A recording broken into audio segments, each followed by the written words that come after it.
7 अक्टूबर 2023 की सुबह 6:15 बजे इस किबुत्ज में हमास के आतंकियों ने फायरिंग करते हुए प्रवेश किया और कई लोगों को मार डाला। लगभग 62 लोगों की जान इस किबुत्ज में गई है। उन सभी की यादें आज भी यहाँ के लोगों के लिए ताजा है। देखिए किस तरह से उनको याद करते हैं। एक ये है जिनकी तस्वीर आप देख रहे हैं, ये उनसे लड़ते हुए मारे गए, इसलिए उनकी फोटो अलग लगाई गई। और इसी पेड़, ये ऑलिव का पेड़ है, देखिए ऑलिव का पेड़ है, उसके ठीक नीचे हमास के आतंकियों से लड़ते हुए मारे गए, इसलिए उनकी तस्वीर यहाँ पर लगी है। देखिए उनकी याद में लगभग हर रोज ही यहाँ पर कोई कैंडल जलाता है, कोई झंडा लगा करके वहां पर बैठा रहता है, कोई याद करता है। एक छोटे बच्चे की तस्वीर है यहाँ पर और कैंडल्स है। दूसरी तरफ अगर आप देखेंगे, जो लोग मारे गए और जो लोग अब भी उनकी हिरासत में, उन सबकी पिक्चर्स यहाँ पर बाकायदा लगाई जाती हैं। और पीले झंडे का मतलब है कि वो घर आएंगे, उनको घर भेजना चाहिए, बंधकों को घर वापस आना चाहिए, उनके अधिकार, जीने का अधिकार जो है उसका सम्मान होना चाहिए। और आप देखेंगे इसी तरह से रिबन इस किबुत्ज में बांधे गए हैं। और किबुत्ज मतलब कम्युनिटी लिविंग, कई परिवार एक साथ रहते हैं, एक चारदीवारी में रहते हैं, व्यवसाय करते हैं और एक साथ खाना खाते हैं, एक साथ त्योहार मनाते हैं, सब कुछ एक साथ, एक बड़ा परिवार समझ लीजिए इसको। तो ये तस्वीरें देखिए, ये जो 1 2 3 4 5, ये जो 5 तस्वीरें आप देख रहे हैं, ये 5 लोग अभी भी जिंदा हैं।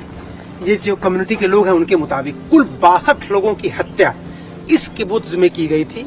19 लोगों को बंधक बना करके ले जाया गया था, जिनमें से 12 एक्सचेंज डील में वापस आ चुके हैं, 2 मिस्टेकन आइडेंटिटी की वजह से मारे जा चुके हैं और 5 लोग अब भी हैं। और यहाँ के लोग उम्मीद करते हैं कि ये आज नहीं तो कल वापस जरूर आएंगे। बहुत सारे लोग जो मारे गए उनकी याद में देखिए इस तरह से बहुत पोस्टर, बैनर चारों तरफ लगाए गए हैं। इजराइल का झंडा यहाँ पर आपको दिखाई दे रहा है। लेकिन क्या हुआ था, जो हॉरर था, जो भयानक दिन था, वो उस दिन सुबह से लेकर शाम तक क्या हुआ, कैसे हुआ, उस पर मैं बात करूंगा और आपको कोशिश करूंगा बताने की कि हुआ क्या था actually. What happened actually at the 7th October 2023, if you can tell our viewers?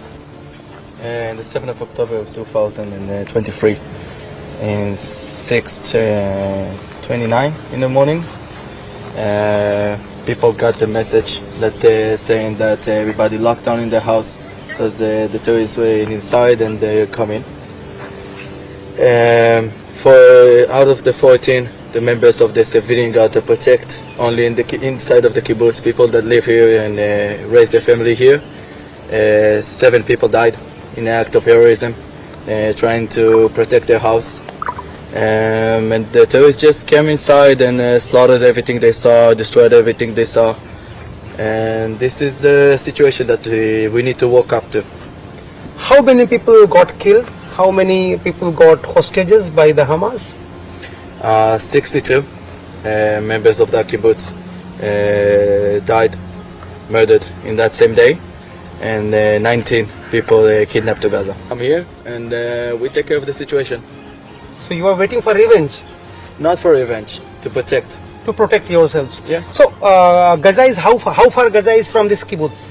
From this kibbutz is something like 1.7 kilometers. देखिए इजराइल की सेनाएं गजा को लगभग बर्बाद कर चुकी हैं, लेकिन कह रहे हैं कि मैं अंडर एस्टिमेट नहीं करूंगा एनिमी को, दुश्मन को अंडर एस्टिमेट नहीं करूंगा। और देखिए उसके बाद से ये जो शेल्टर बनाए गए हैं, तकरीबन 1.5 से 2 फुट चौड़ी रूफ है इसकी। आप देखिए लाइट जल रही है वहां पर, और 1.5 से 2 फुट चौड़ी रूफ है। उसके बाद दूसरा कमरा जो है वो भी बनाया गया है शेल्टर के लिए। अगर अचानक यहाँ पर, चूंकि 1.7 किलोमीटर कोई दूरी नहीं होती है, कभी रॉकेट आ सकता है, कभी हमास के आतंकी अगर दोबारा आते हैं, तो पूरा प्रोटेक्शन का इंतजाम यहाँ पर कर लिया गया है। तो इस किबुत्ज में जो हॉरर था, वो जो भयानक घटना थी, उससे उबरने की पूरी कोशिश 1 साल बाद यहाँ के बाशिंदे कर रहे हैं। कैमरामैन राकेश नेगी के साथ अरुण सिंह, न्यूज़ 18 इंडिया, किबुत्ज।